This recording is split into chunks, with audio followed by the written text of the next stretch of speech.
Vamos a pasar a la enseñanza. Vamos a continuar hablando acerca del Evangelio de Marcos. La semana pasada veíamos Jesús llama. ¿A quién Jesús llama, amado? A pecadores. A pecadores. Aquellos a quien realmente tienen la necesidad espiritual, la necesidad de que haya alguien que los libere de cosas que no pueden ellos liberarse por sí mismos, cosas que ellos no pueden cambiar por sí mismos. Jesús llama a pecadores. Y esta ocasión, amado, vamos a hablar de la libertad o religiosidad. ¿Qué es libertad y qué es religiosidad? Vamos a seguir hablando. Les vuelvo a repetir, como siempre les he dicho, según el texto, según nos enseña el texto, pues habla a los que son convertidos, a los que se dicen cristianos, y también habla a los que por primera vez han escuchado o están escuchando el Evangelio. Aquellos que nunca lo han escuchado o aquellos que nunca han tenido la experiencia de buscar, de encontrar una salvación o el perdón de sus pecados o conocer realmente qué es el Evangelio. Así que, amados, así habla la Escritura y pues nosotros no tenemos por qué cambiarle. Bueno, esta vez vamos a estudiar del capítulo 2, versículo 18 al 22. Vamos a empezar a estudiar, vamos a seguir estudiando.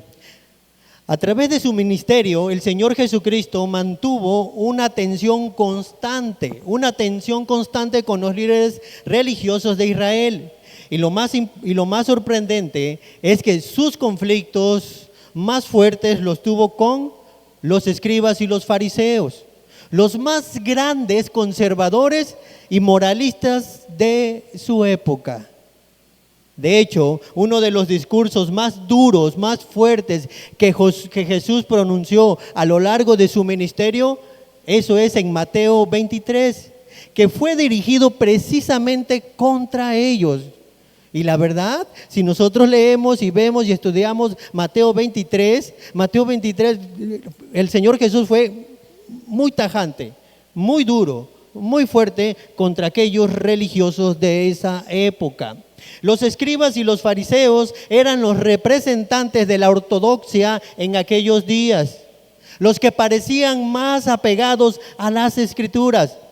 Pero ningún grupo religioso se opuso con tanta hazaña, con tanta violencia, como nosotros vemos en esta sección de Marcos, que empezamos a estudiar hace unas semanas. Si recordamos, los escribas y los fariseos, los religiosos de esa época, pareciera o veíamos o vemos o entendemos que estos hombres solamente se la pasaban vigilando a Jesús, a ver en qué podía caer, a ver en qué hacía, para luego acusarlo. Desde el principio del capítulo 2, de versículo 6, Marcos narra una secuencia de controversias que Jesús tuvo con los escribas y los fariseos y que marcaron el resto de su ministerio. La primera de estas controversias fue la autoridad de Jesús para perdonar pecados. Ya los vimos unas semanas atrás. Y la segunda que vimos fue la semana pasada, que tuvo que ver con que Jesús se sentara a comer con los publicanos y con los pecadores, personas que no pasaban la prueba religiosa de los fariseos. Así los tenían. Los fariseos y los escribas, los religiosos de esa época, tenían que pasar unos estándares, requisitos que ellos tenían para poder decir que verdaderamente estaban siguiendo las Escrituras como debería de ser. Y estos publicanos, estos pecadores, no pasaban los requisitos religiosos de esa época. Y hoy vamos a enfocar este conflicto que gira en torno al tema del ayuno. Y hoy vamos a enfocar este conflicto que gira ese tema. En el versículo 18 de Marcos 2, versículo 18 de Marcos 2, dice, y los discípulos de Juan y los de los fariseos ayunaban y vinieron y le dijeron, ¿por qué los discípulos de Juan y los de los fariseos ayunan y tus discípulos no ayunan?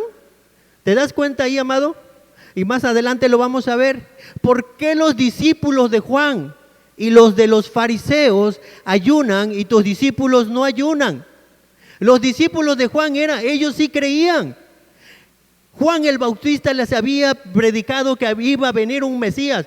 ¿Qué hacían los discípulos de Juan caminando con los fariseos? Que estos fariseos no creían en Jesús. Y los vamos a notar más adelante. El problema aquí era la práctica del ayuno. El ayuno es una práctica religiosa que consiste en abstenerse de alimentos, ya sea totalmente o en parte, con un propósito espiritual. Con un propósito espiritual. Y eso, amado, es muy importante. Porque si no hay un propósito espiritual en medio de esa abstenencia de alimentos, se convierte simplemente en una dieta que hasta úlceras te va a dar, si no tiene ningún propósito. Durante la época del Antiguo Testamento, Dios prescribió un solo ayuno. Y tú lo puedes leer en el Antiguo Testamento. Dios prescribió un solo ayuno.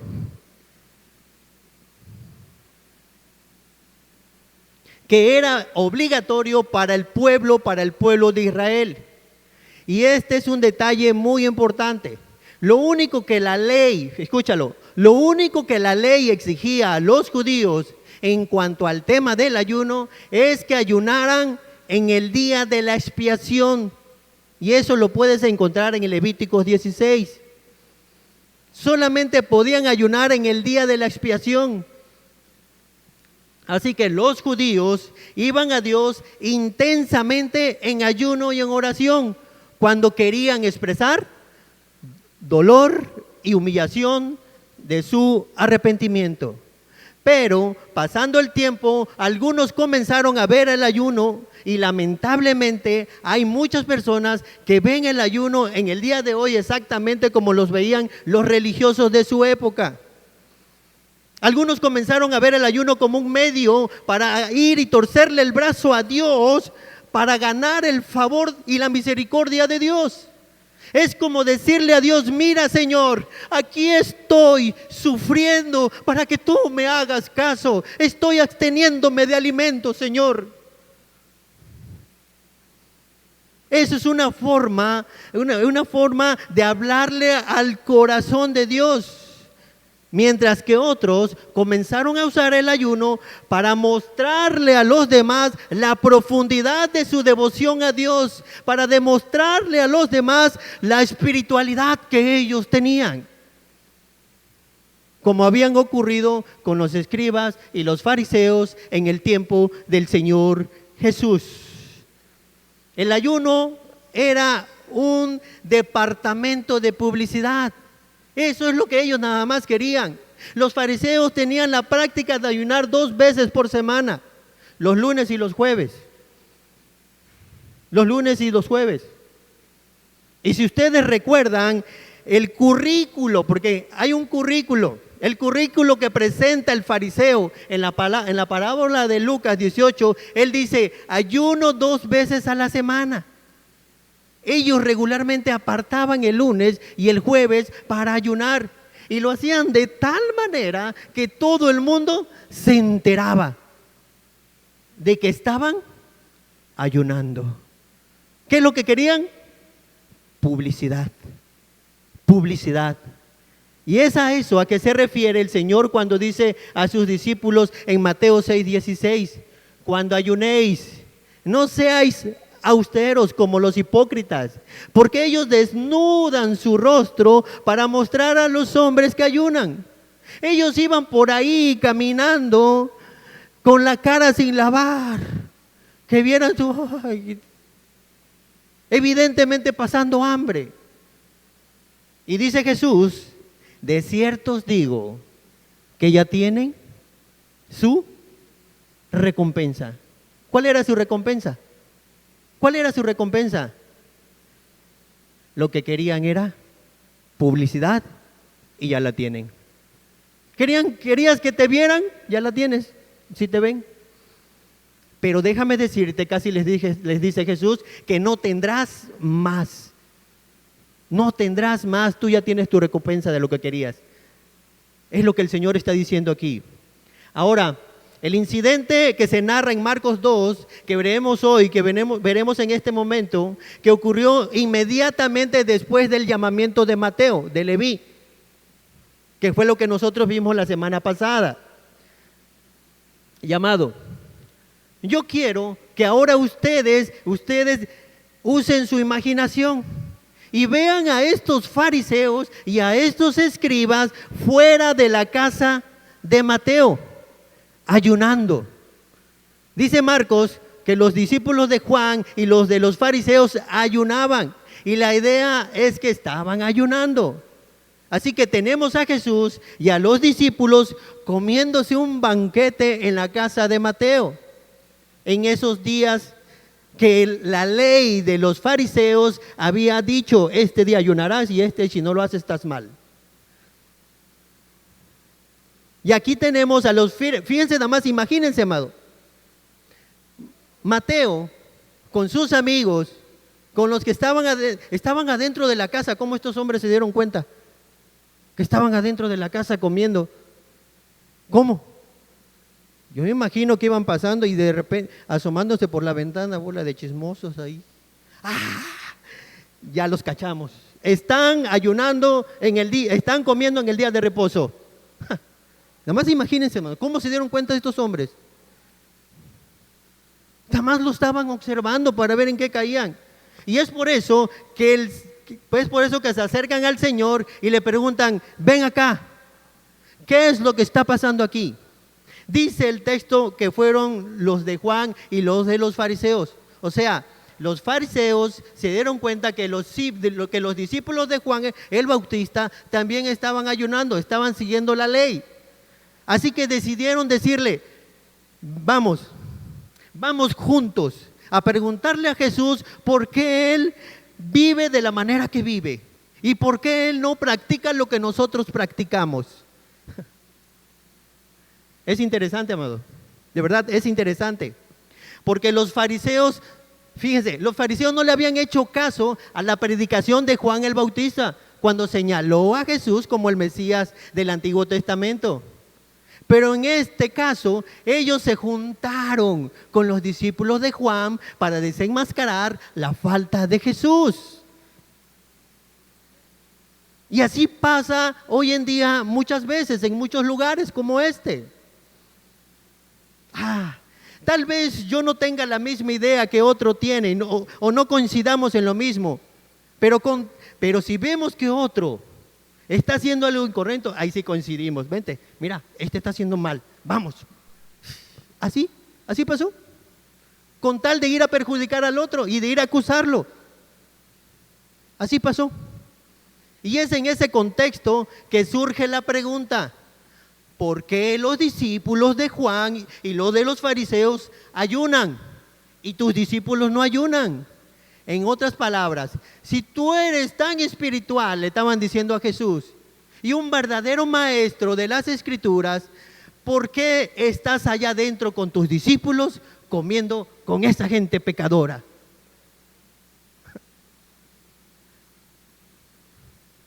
¿Por qué no les enseñas a vivir por un estándar religioso más elevado que el que hacemos nosotros?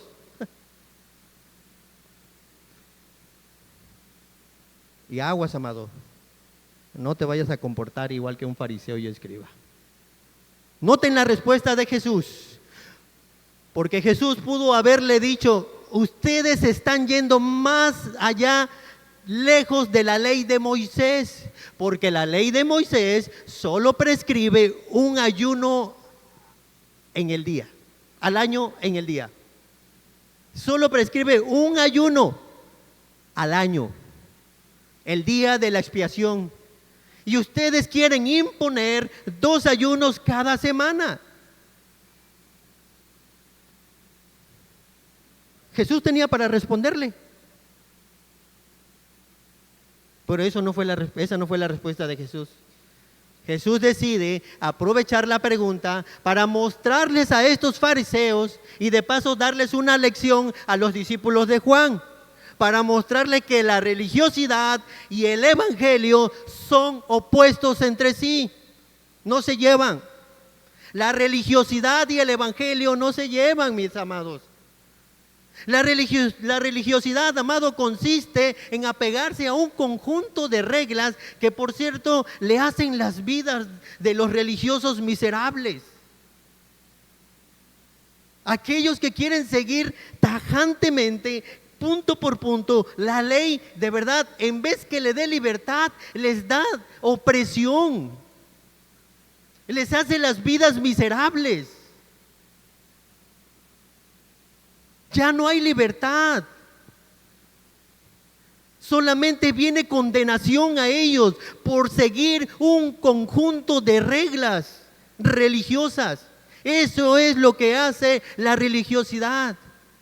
Mientras que el cristianismo, amado, el cristianismo consiste en tener una relación personal, gozosa y deleitosa con el Señor Jesucristo. En eso consiste. En una libertad gozosa y deleitosa con el Señor Jesucristo. No estarte cuidando, ya lo hice mal, ya lo hice mal, ya lo hice mal. Eso no quiere Jesús. Eso no quiere Jesús. Esas personas que viven así, viven de verdad, no viven libres. Y el versículo 19 de Marcos 2, Jesús les dijo: ¿acaso pueden los que están de bodas ayunar mientras está el esposo con ellos? Entre tanto, tienen consigo al esposo, no pueden ayunar. No pueden ayunar.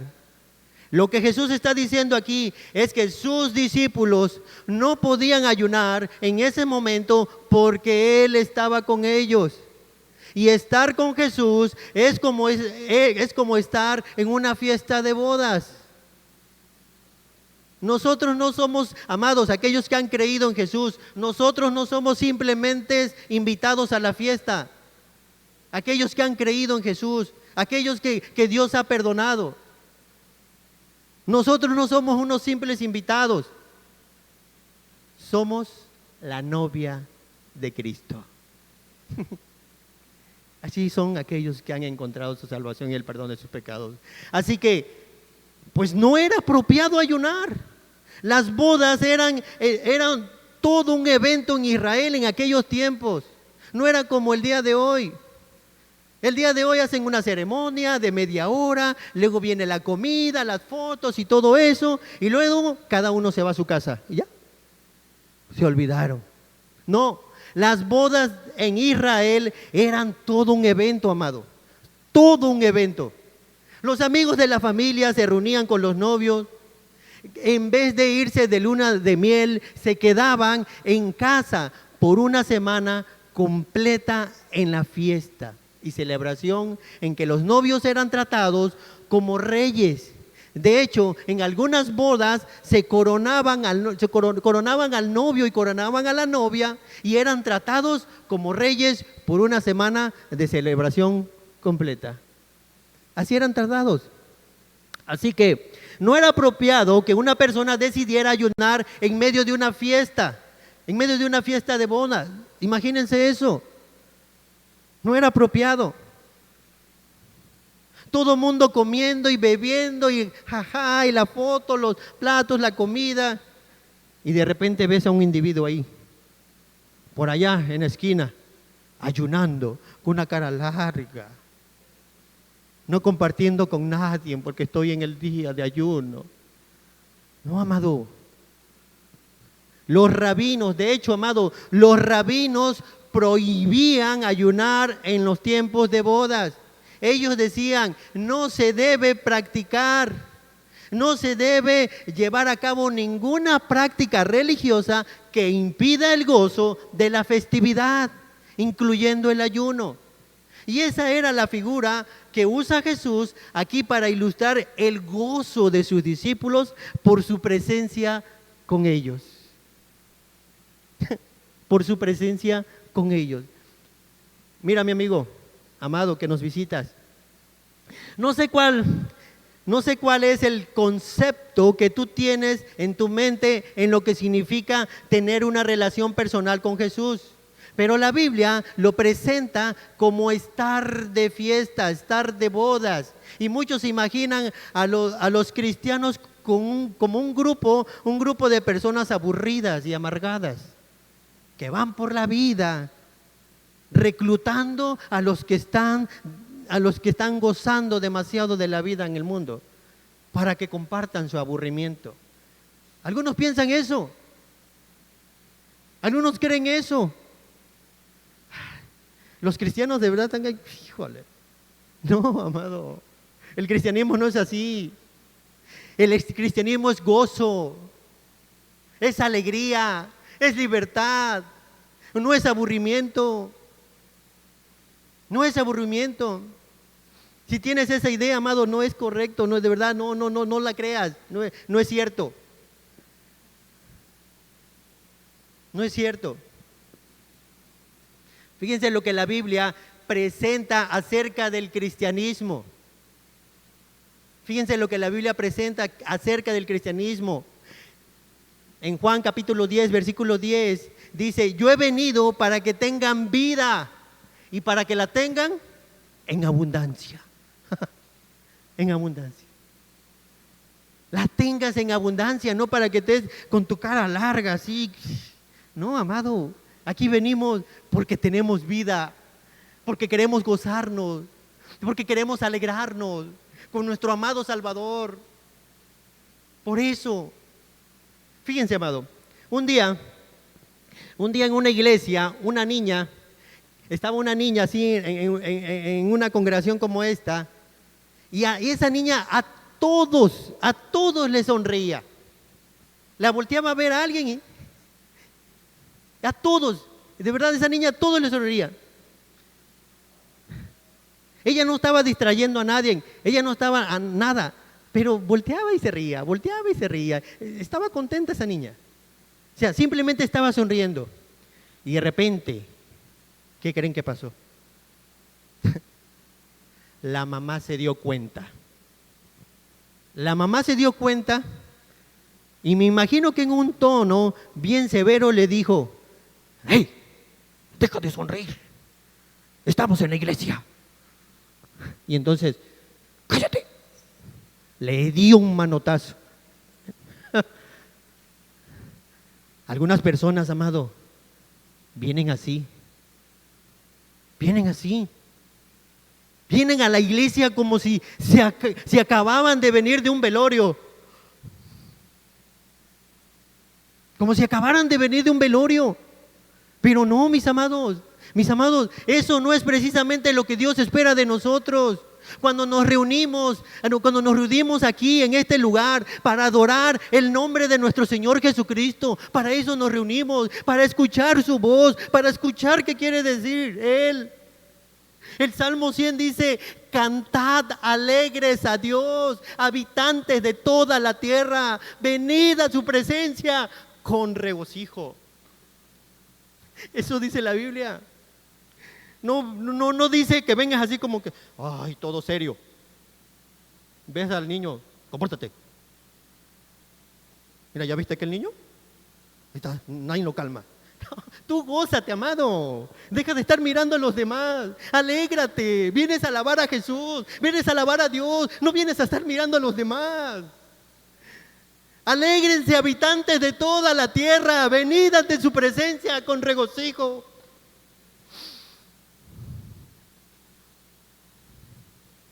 Y definitivamente nosotros debemos adorar con reverencia. Eso es verdad.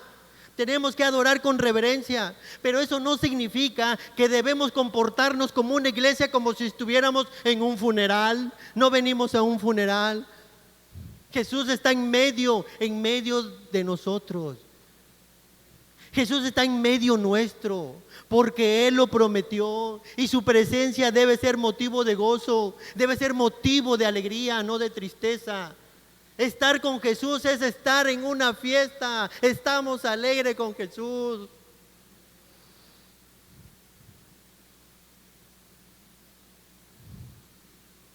Y tal vez te hagas una pregunta. ¿Quieres decir que los cristianos no deben ayunar? ¿Eso estás diciendo? ¿Escuchaste lo que dijo? No, no estoy diciendo eso. No estoy diciendo eso.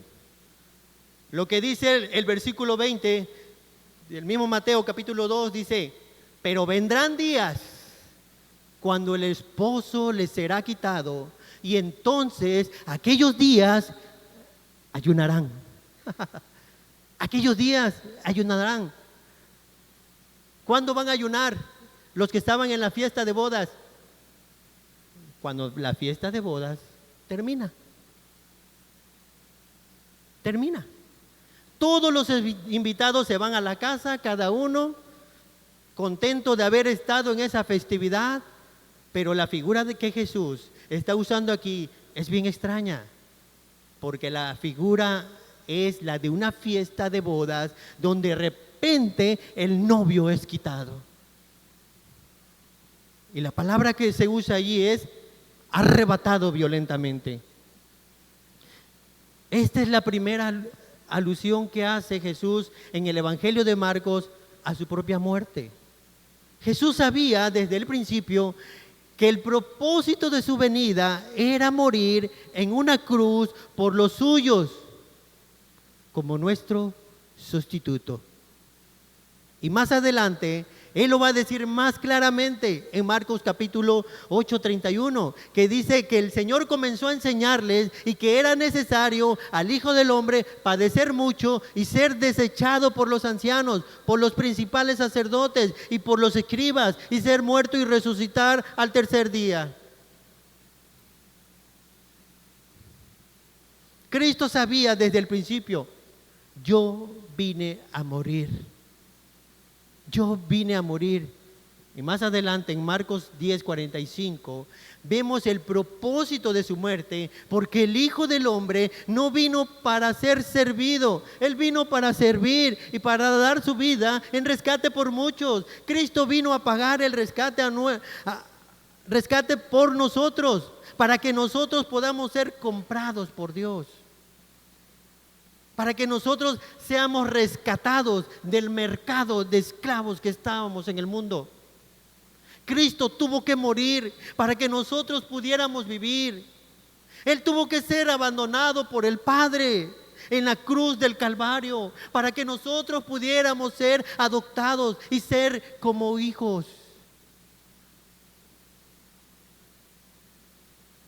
Y aunque Él resucitó de los muertos y prometió estar con nosotros todos los días hasta el fin del mundo, esa separación física de los suyos iba a traer como consecuencia una nueva etapa en nuestra relación con Cristo. Que ahí venía, ahora sí, la práctica del ayuno, que sería necesaria en ciertas ocasiones. Es lo que Jesús está diciendo allí. Los creyentes estamos en un mundo hostil, amado. Los creyentes estamos en medio de una guerra en contra del pecado.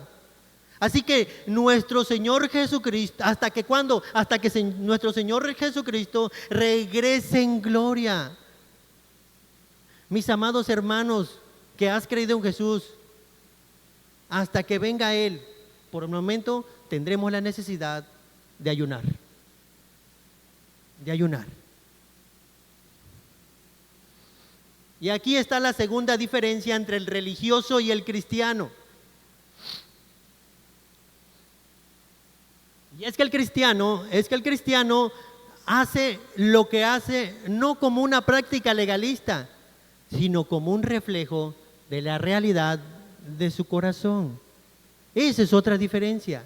Los cristianos lo hacen no como una práctica formalista, no como un ritual, no como una ceremonia que hay que hacer.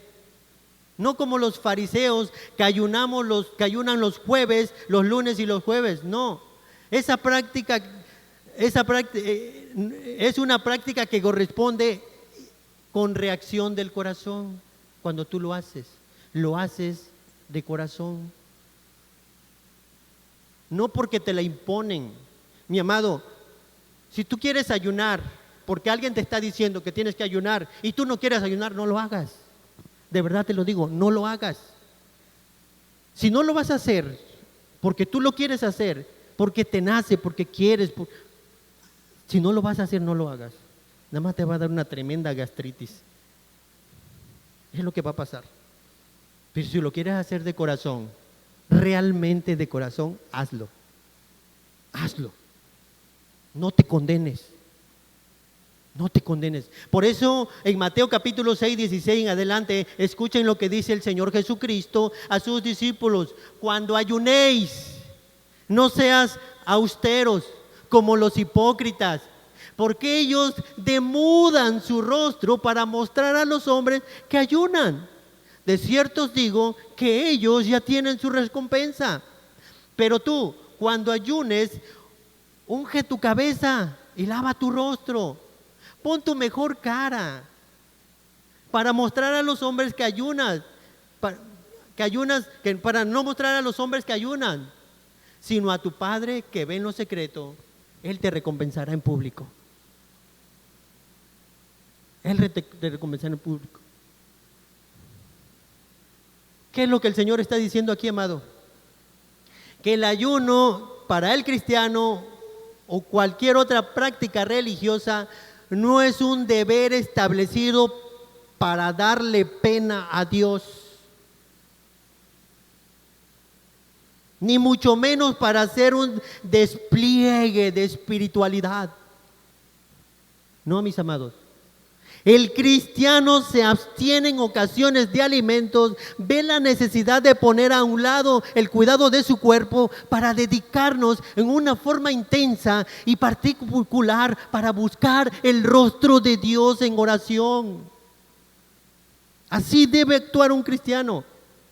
Mis amados, la gran diferencia entre las tradiciones religiosas y la libertad que da el Evangelio es que uno trata con lo externo, pero la otra trata con el corazón. Lo importante para el religioso es llevar a cabo al pie de la letra los deberes impuestos por su religión. Por su religión. Pero déjame decirte algo. Mi amigo, el problema del hombre no radica en lo que hace o en lo que deje de hacer, sino en la realidad de un corazón dañado delante de Dios, y ese es su problema, un corazón dañado por el pecado. Y eso no resuelve el problema sometiéndose a reglas religiosas que hacen la vida miserable. Los fariseos y toda una larga descendencia religiosa a lo largo de la historia de los fariseos parecen haber llegado a la conclusión de que la forma de ganar el favor de Dios es de llegar a ser más espirituales, es hacer lo que no queremos y dejar de hacer lo que sí queremos. ¿Sabes qué, mi amigo? No importa lo que hagas. No importa lo que hagas o dejes de hacer, si tu corazón no es transformado por el poder de Dios, no importa lo que hagas o dejes de hacer. Y tal vez te preguntarás, ¿qué es lo que yo tengo que hacer para hacerme cristiano o evangélico? ¿Qué es lo que tengo que hacer? Dígame qué es lo que tengo que hacer. ¿Cuáles son las reglas de este club? No, este no es un club.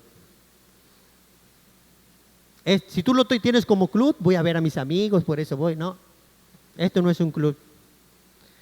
Este es un lugar de gente que estaba muerta en sus delitos y sus pecados, pero que ahora está viva. Que ahora está viva. Y es muy diferente esto No es simplemente venir aquí cada domingo, escuchar, alabar, cantar y después que me bauticen. Eso no es así. Esto es una transformación del corazón. Esa es la enseñanza de Jesús en Marcos capítulo 7. Dice que los fariseos se juntaron para ir donde Jesús y preguntarle: ¿por qué tus discípulos no se lavan las manos antes de comer? Y algunos de ustedes dirán: pero eso es bueno. Es una regla que se laven las manos antes de comer. Pero eso no es lo que está diciendo Jesús. Este no es un asunto higiénico, ¿verdad? Los fariseos, los escribas y todos esos que acusaban a Jesús no lo decían por un asunto higiénico, era por un asunto religioso. Era por un asunto religioso. Ellos se hacían esos creyendo que así estaban agradando a Dios.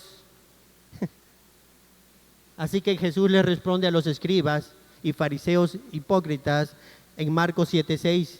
Bien profetizó de vosotros Isaías, como está escrito: este pueblo de labios me honra, mas su corazón está lejos de mí.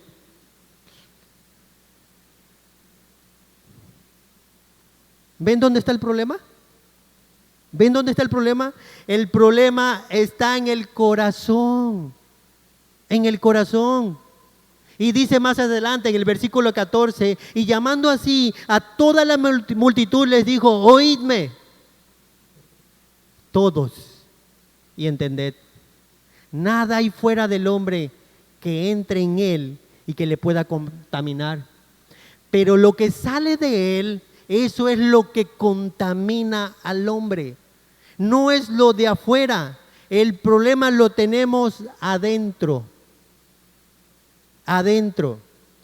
Y en ese mismo capítulo de Mateo, en el versículo 21, dice: porque de dentro del corazón de los hombres salen los malos pensamientos, aguas.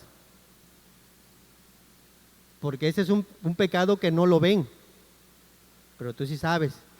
Porque de dentro del corazón de los hombres salen los malos pensamientos, los adulterios, las fornicaciones, los hurtos, las avaricias, las maldades, el engaño, la lascivia, la envidia, la maledicencia, la soberbia y la insensatez.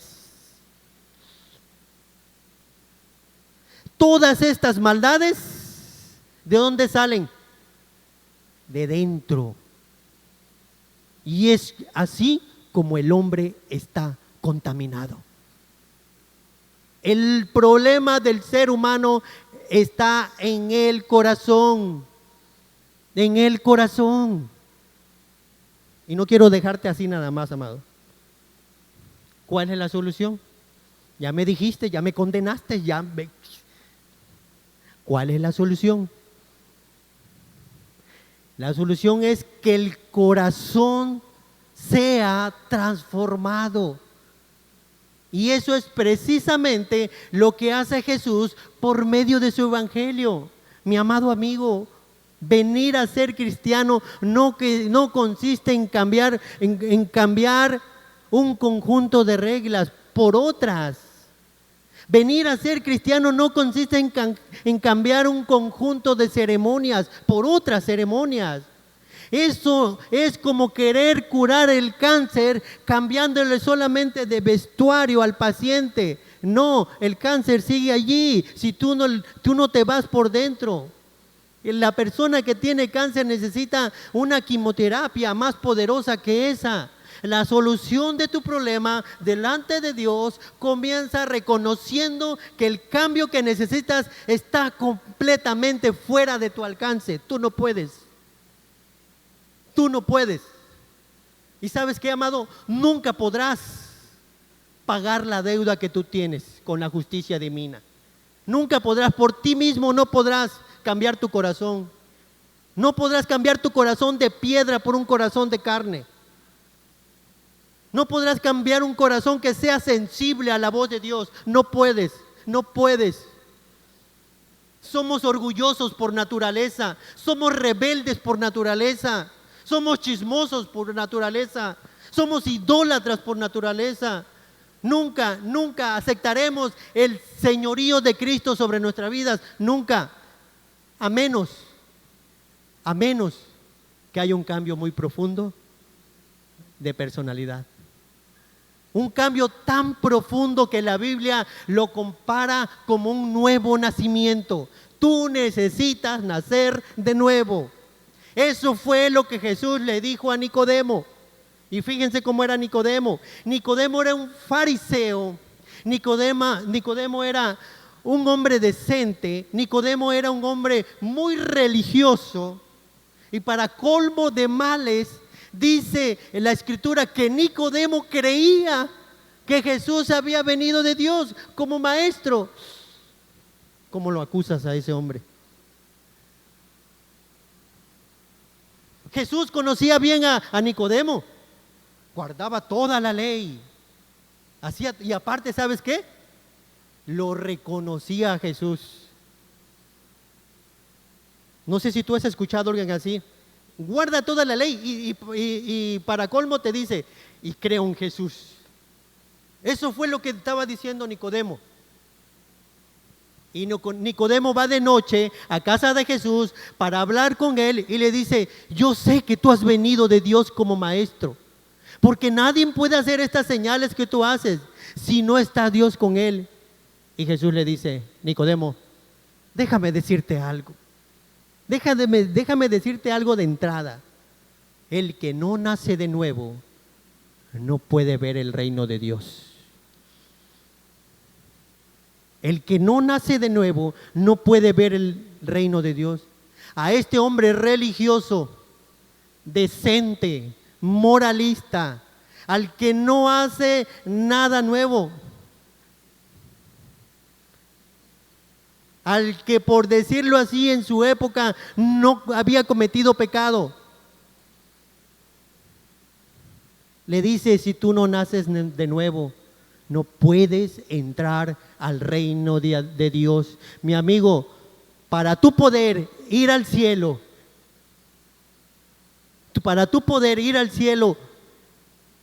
necesitas nacer de nuevo. ¿Sabes por qué? Porque naciste y fuiste dañado por el pecado. Y yo sé que esto no es agradable a muchos, pero eso es lo que dice la Biblia y eso es lo que hace Jesús. Dios dice en 2 Corintios capítulo 5 versículo 14, el amor de Cristo los constriñe. El amor de Cristo los constriñe, pensando esto, que si uno murió por todos, luego todos murieron y por todos murió para que los que vivan ya no vivan para sí. Esa es la obra que hace Jesús, amado. Esa es la obra que hace Jesús. Y en el versículo 17 de ese mismo capítulo dice que Jesús vino a hacer todas las cosas nuevas. Todas las cosas nuevas. Es un cambio radical. Es un cambio radical. Y eso nos lleva a la segunda enseñanza de este pasaje. Ya vimos que el evangelio y la religión son opuestos entre sí. Pero ahora Jesús va a enseñar a través de dos parábolas. Que Él no vino a reformar el sistema religioso de los fariseos, ni ningún sistema religioso. Él vino a traer algo completamente distinto. Versículo 21. Versículo 21 de Marcos capítulo 2. Nadie pone remiendo de paño nuevo en vestido viejo. De otra manera, el mismo remiendo nuevo tira de lo viejo y se hace peor la rotura. ¿Qué es lo que está diciendo Jesús? Bueno, algo que toda ama de casa sabía en los tiempos de Israel, y creo que también aquí lo saben. Y recuerden que en esa época no había poliéster como el día de hoy. Las telas no eran como las de ahora, eran distintas. ¿Y ¿qué es lo que Jesús está diciendo aquí? Que si tú pones un remiendo de paño nuevo en un vestido viejo, Cuando laves por primera vez el vestido, ese paño va a encoger. ¿Y sabes qué es lo que va a pasar? Que va a ser peor la rotura del vestido viejo. ¿Y qué significa esto? Que eso mismo ocurre cuando una persona trata de completar su vida religiosa añadiéndole a Jesús. Cuando una persona trata de completar su vida religiosa como si Jesús fuera un parche.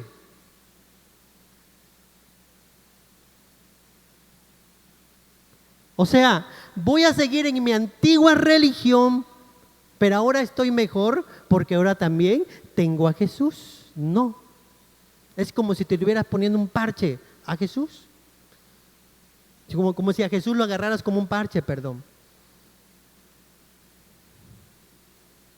No, mi amigo, eso no funciona así. No es como que, me gusta estar en el mundo, me gusta cosas del mundo, pero voy a agarrar a Jesús y le voy a poner este parchecito. No, no es así. No es así.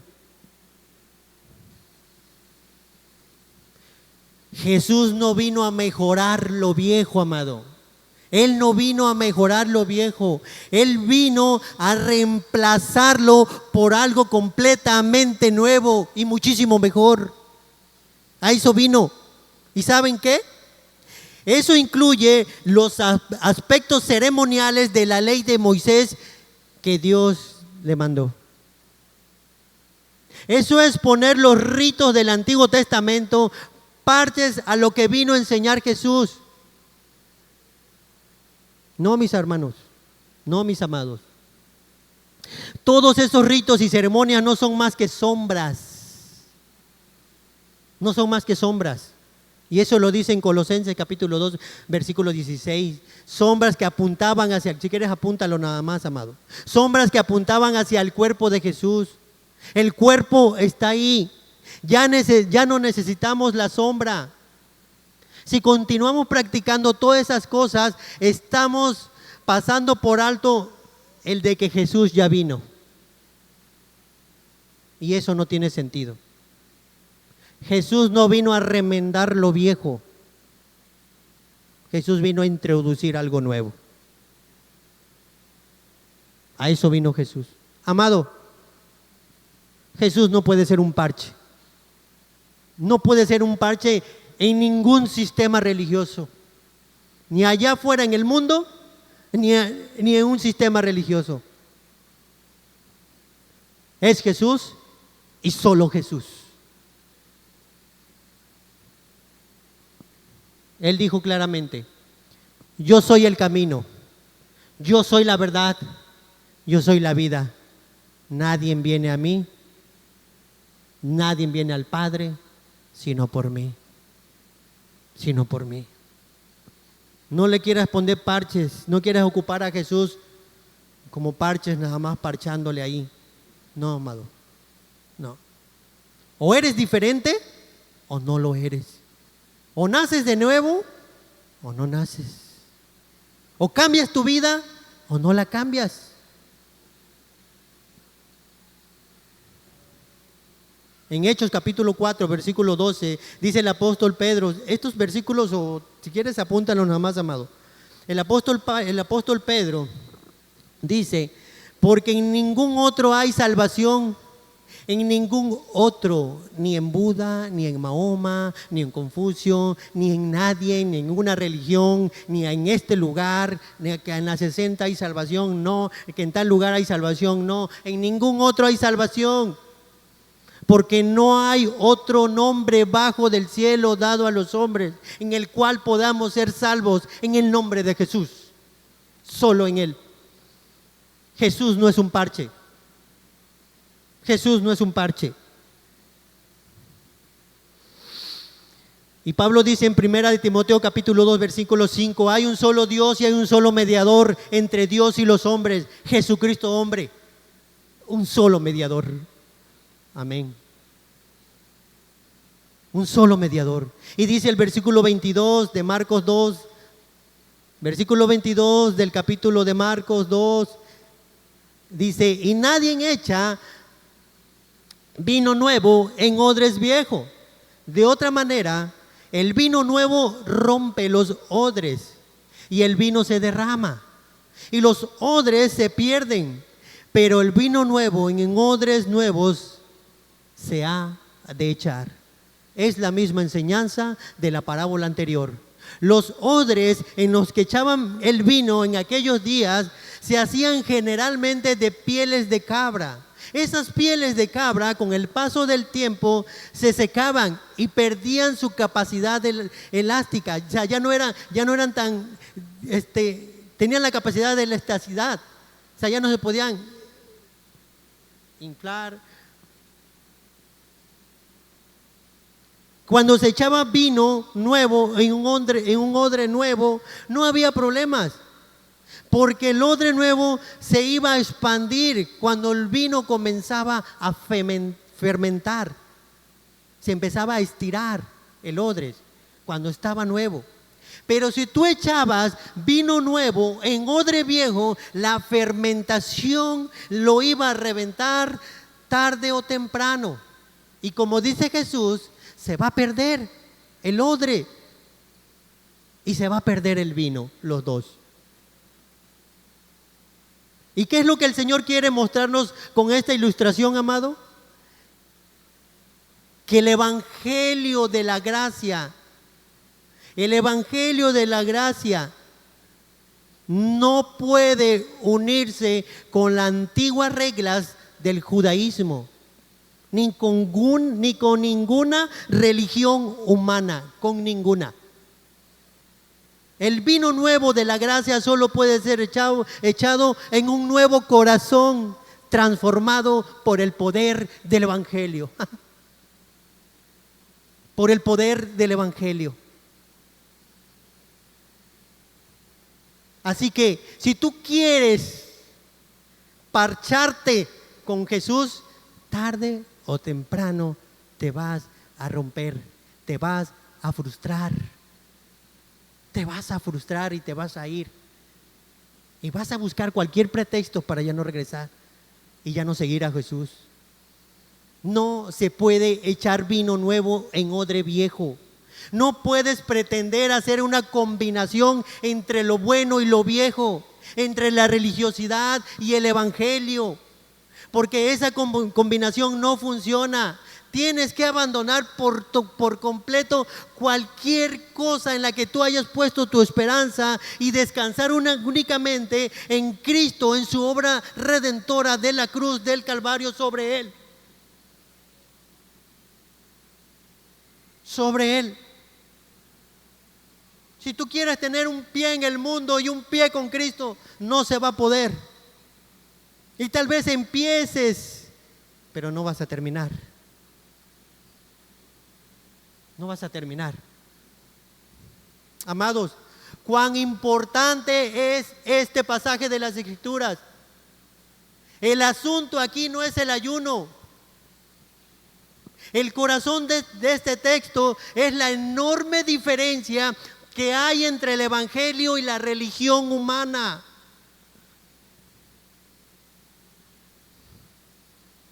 La religión humana. Quisiera terminar, amado. No me falta mucho. No sé si me esperas 5 o 10 minutos. Quisiera terminar.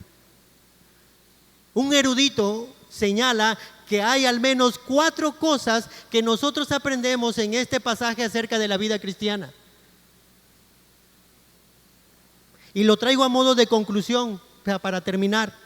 4 cosas que nosotros aprendemos en este pasaje acerca de la vida cristiana. La primera es que el cristiano es un individuo que ha recibido una vida nueva. ¿Y qué es un cristiano? Alguien que ha recibido una vida nueva. La palabra nuevo que aparece en el versículo 21 y 22 no se usaban para señalar algo nuevo en relación con el tiempo, sino más bien algo nuevo en cuanto a su calidad. En otras palabras, el cristiano es alguien que ha recibido una nueva vida que pertenece a una clase completamente diferente a la que antes tenía. a la que antes tenía. Esa es una vida nueva. Una vida de otro tipo. No es un individuo que de repente dice, ahora voy a ir a la iglesia todos los domingos. Voy a comenzar a leer la Biblia. Voy a orar. Voy a dar gracias por los alimentos y voy hasta ofrendar y diezmar. No, eso no. Eso no. El cristiano es alguien que ha recibido una vida nueva. Una vida nueva. Amados hermanos, ustedes que creen y que han creído en Jesús, antes de ser cristianos nosotros éramos ese vestido viejo, ese odre viejo, al que no se le podía poner el parche de Jesús. Nosotros éramos ese odre viejo al que no se le podía poner el parche, al que no se le podía aventar el vino de la gracia redentora de Cristo. ¿Sabes por qué no se le podía poner? Porque si nos tomábamos el vino de la gracia íbamos a reventar algún día. Cristo puso su poder. Con su poder nos hizo un odre viejo, un odre nuevo, perdón. Un odre nuevo. Él con su poder de nosotros nos vistió con un vestido nuevo, no nos parchó. No vino y nos vistió con un vestido de parche, con un parche. Él nos vistió con algo completamente nuevo. ¿Y sabes cuál es el vestido? El vestido de su justicia perfecta. Es un vestido nuevo, es un odre nuevo. Dios tuvo que transformar completamente nuestra vida para que la vida de Jesús viniera a ser parte de nuestra vida. Por eso en Juan capítulo 17, versículo 3, define la vida eterna, dice el Señor, que te conozcan a ti, el único Dios verdadero y Jesucristo, a quien has enviado. La vida eterna consiste en comunión con Jesús, en comunión con Jesús. Y en segundo lugar, un cristiano, según este pasaje, es un individuo que ha recibido un nuevo gozo. Un nuevo gozo. Va a Jesús con alegría. Toma las cosas de Jesús con alegría, con gozo, con libertad. Porque ya no es el mismo. Ahora su vida está centrada en Cristo Jesús. Y eso es más que evidente en la figura de la fiesta de bodas que usaban Jesús aquí.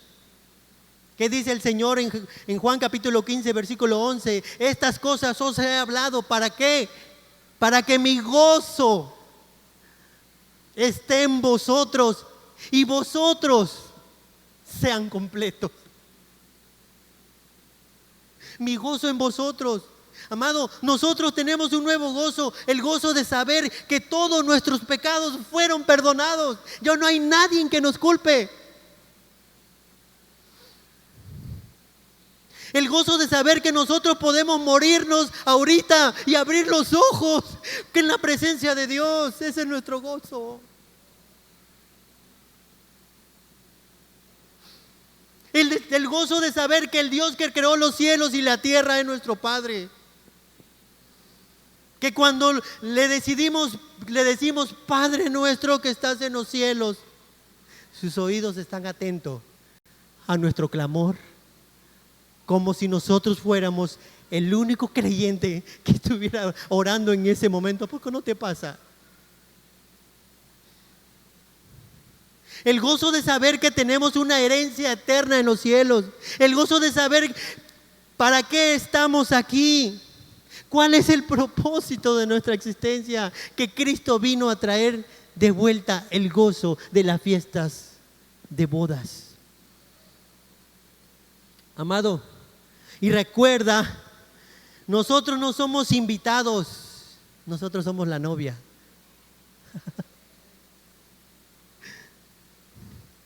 No sé los que son casados, amados. ¿Tú te acuerdas cuando te casaste? ¿Te acuerdas cuando te casaste? ¿Cómo estaba? Bueno, si te casaste obligado, no lo recuerdes. Pero cuando te casaste por amor, ¿cómo era? ¿Cómo era?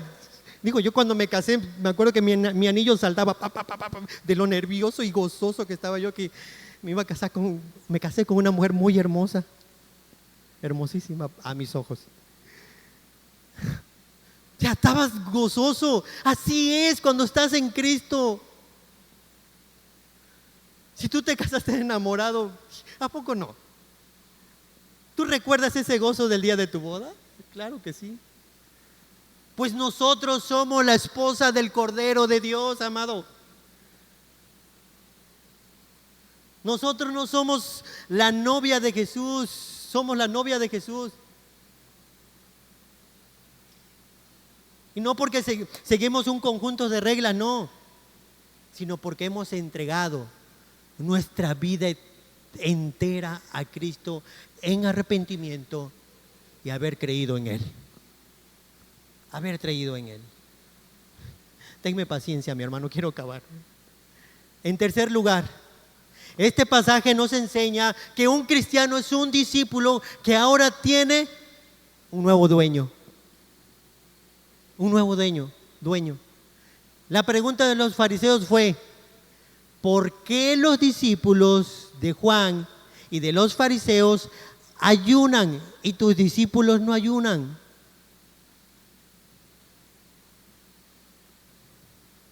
Nosotros somos sus discípulos.